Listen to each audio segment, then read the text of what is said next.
And this is the last part for that chapter 26 narrated, and we're going to look at here how do we have translation and making a protein. So how are the messages carried by the messenger RNA translated, and how does the translation process results to make a protein? So remember, protein synthesis takes place at ribosomes, which are outside the nucleus in the cytoplasm of the cell. The messenger RNA is going to bind to one part of the ribosome, and when you find the starting codon AUG that codes for methionine, then the second subunit is going to make a functional ribosome. Now the amino acids are delivered one by the transfer RNA that constantly pick up any single amino acid and bring it to that ribosomal machinery.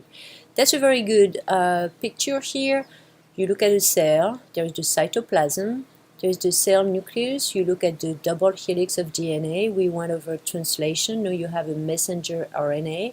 Remember, introns are removed, exons are going to shorten, which I wish they show in that picture, to give you the functional messenger RNA that leaves the nucleus. And then eventually is going to combine with ribosome and is going to make polypeptide or proteins. Now let's take a closer look at the tRNA or the transfer RNA. Well, every cell contains more than 20 different tRNAs. Each of those are designed to specifically carry one amino acid. I'm not going to ask you to memorize the exact shape such as the left, but just remember that it has an L shape and you have on one side an amino acid that's going to be binding to it, and the other side is the anti-codon that matches the codon. So 3 stages of protein synthesis are initiation, elongation, and termination. So the initiation starts with ribosome, where 2 subunits, the small and the large one, they contain protein enzyme and ribosomal RNA or rRNA.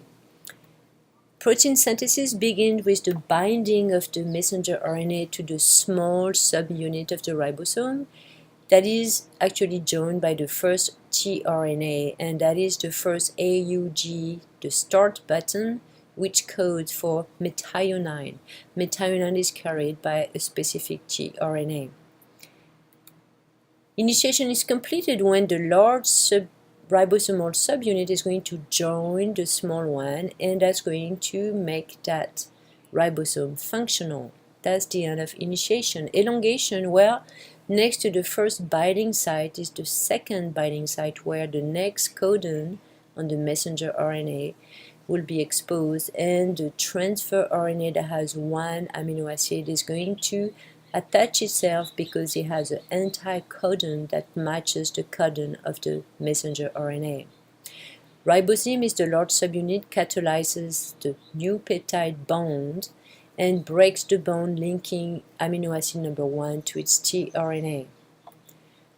A single messenger RNA can be read in different places by many ribosomes. This is to increase the speed. So growing polypeptide increases in length as the ribosomes move down the messenger RNA strands. And finally you get to the termination where you reach a stop codon.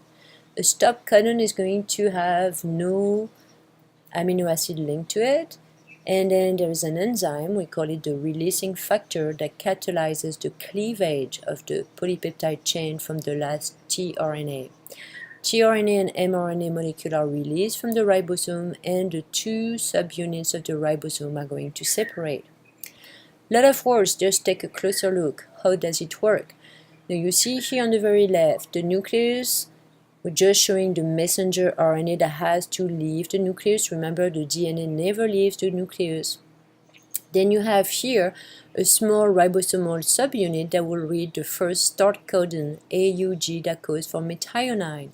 You see here that tRNA transfer RNA with amino acid number 1, well, which is actually methionine, is going to link itself, the anti-codon matching the codons of the messenger RNA, and then that's going to trigger that the larger subunit of the ribosome is going to be attached, and no, this is a functional ribosome.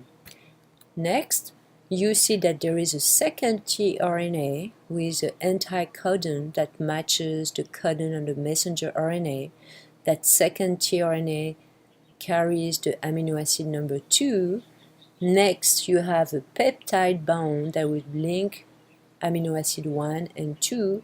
You see third transfer RNA is going to go into the site where the very first one is getting rid of that site and is going to pick up the next amino acid that just codes and matches its anti-codon.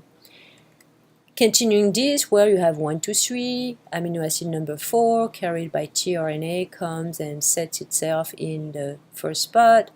There is the peptide bond linking them, and eventually you get to the stop codon. Stop codon is going to be where actually there is no amino acid link to the transfer RNA. It just says, okay, that's it, we're done. And it's going to separate the subunits and the completed polypeptide is released.